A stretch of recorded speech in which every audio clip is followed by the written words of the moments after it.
سلام خدمت دوستان. میخوایم ژنراتور با موتور نیسان رو معرفی بکنیم. در حال طراحی هستیم. ژنراتورایی که با موتور نیسان میشه طراحی کرد، اینا میتونن تا 40 کاوا در مجموع 100 آمپر استفاده به ما بدن. موتورهای نیسان به خاطر اینکه فراوانی قطعات دارن و پوسته چدنی دارن، از لحاظ دوام خیلی بهتر از موتورهایی هستن که با پوسته های آلومینیومی هستن. رادیاتورهاشون هم میتونید مسی انتخاب بکنید که راندمان خیلی بهتری دارن. این ژنراتورها رو با گیربکس های خودش یا گیربکس های صنعتی موجود در بازار میتونید کوپل بکنید که بهترش گیربکس های خودشون هستش.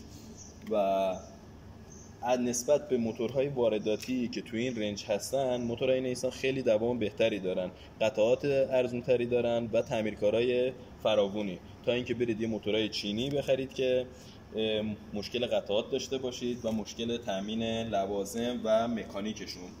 امیدوارم که این پست براتون جالب باشه و اونایی هم که میخوان طراحی کنن یا این انجام بدن این قسمت ها رو خیلی براشون مفید باشه.